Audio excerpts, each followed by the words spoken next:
Hi friends, welcome back to my channel, Make It Make, where I always try to encourage you guys, if you can't get it to make, then make it make. Today we are going to be making a chicken pot pie, but it's not going to be like a traditional chicken pot pie because we're going to be making it with biscuits on top as opposed to the pie shell. I really like this recipe because it's super easy to make, and on a cold day, it's one of those recipes and meals that stick to your ribs. So anyway, let's get started. All right, I'm gonna see if I can actually get this video done today because my family is here, and normally when I make videos for you guys, everybody is away and doing their thing except for my daughter who's homeschooled. So it's just gonna be a different atmosphere. So I will make sure that I link the original recipe in the description. There's just some things that I didn't put in, like there was like white wine and lemon juice.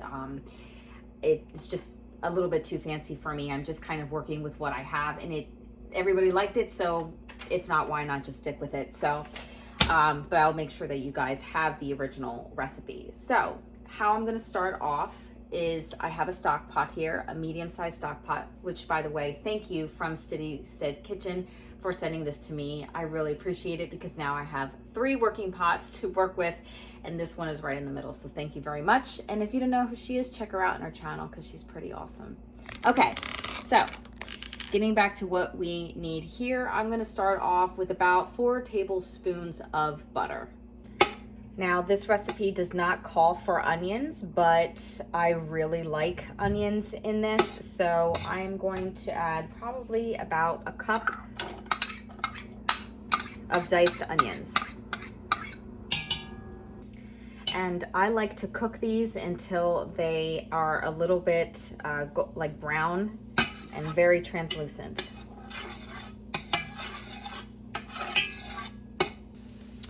Now to this you can add some fresh garlic, but I'm just going to add a very heaping tablespoon of fresh garlic, minced. And then to that I'm going to be adding 2 cups of diced celery.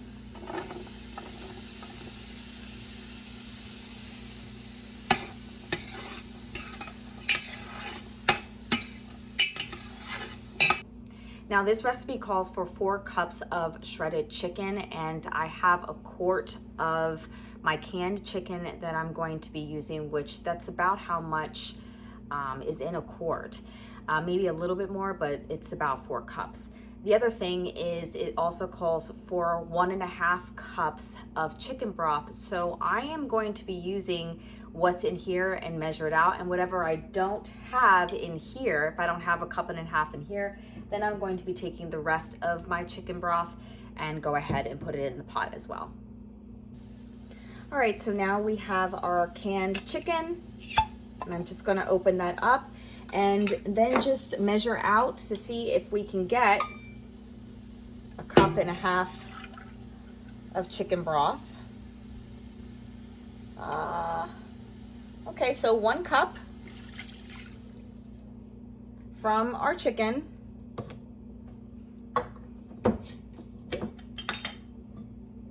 And then I'm just gonna do another 1/2 cup of my canned chicken broth. Now I may add more chicken broth to it. It just depends. Sometimes I like it thicker, sometimes I like it a little bit more soupy.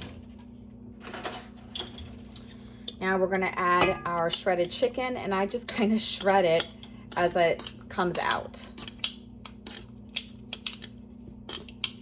Now I'm just going to mix that in.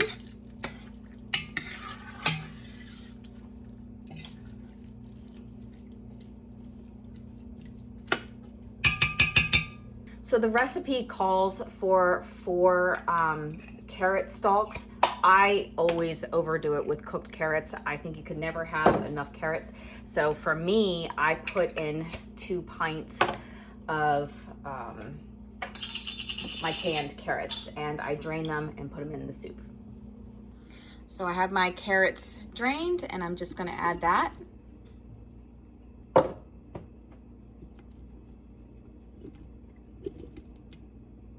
Okay. Give it a good mix. So you see what I mean? Because I added more carrots, I might have to add more chicken broth, and that's fine. But before I go ahead and determine whether or not I'm going to add more chicken broth, the recipe calls for 2 cups of milk. I like to use a whole milk, but 2% is fine. And then you're gonna add 2 cups of frozen peas.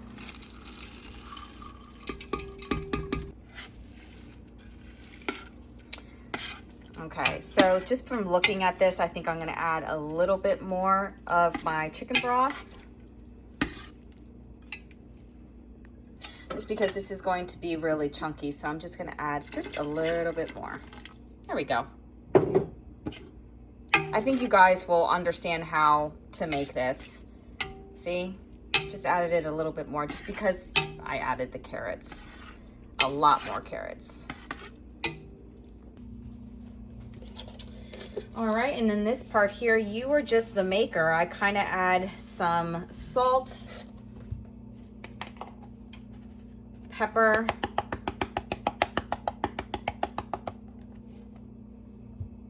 and garlic powder to taste. I know people get upset because I don't have the exact measurements, but I do have the recipe if you want to follow exactly. But that's what I do. I just do salt and pepper and garlic powder to taste.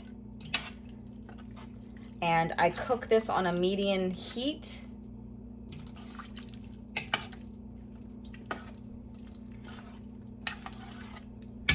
Oh my word, I forgot one more thing. 1/4 cup of flour to help thicken it. There we go. Now we're done with that part.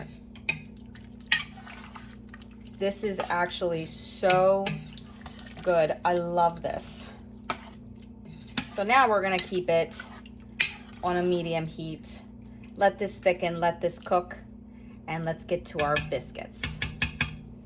Next are the biscuits, and the first thing you're going to do is preheat your oven to 425 degrees. So the first thing you want to do is have 2 cups of flour. And you're gonna want 6 tablespoons of shredded butter. And I like to make sure that the butter is like from the freezer, really cold. For one, it's easier to shred, and when you mix it in to make biscuits, sorry, I can't talk today, it really helps with the fluffiness and the airiness and the crispiness of the biscuits. So we're gonna add that to our flour.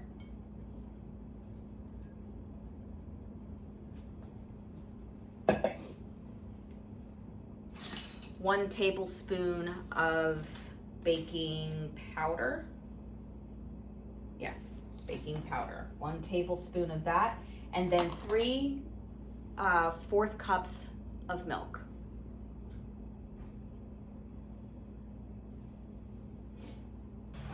Okay, and now we are just going to mix it up really well. I always like to use my hands because I just feel like the warmth of my hands really helps incorporate all the ingredients and warms that butter up just a little bit.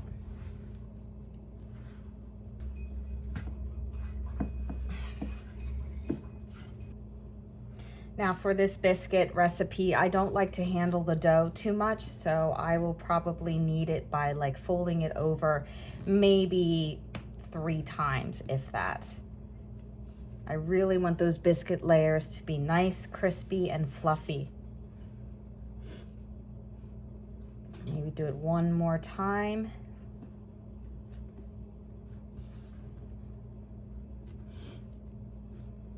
And I like the biscuits to be nice and thick also, so I probably will try to make it about 1/2 inch all the way around and then cut them out.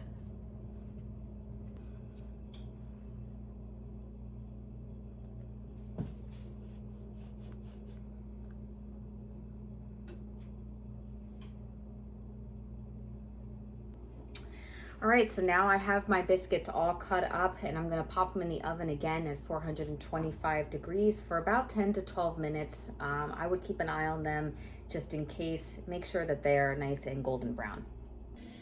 All right, here we have it all done. The key is to cook it on a nice low heat so it can thicken, take its time to thicken.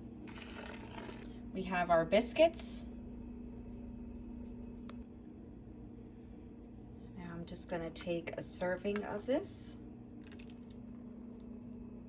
put it in our bowl.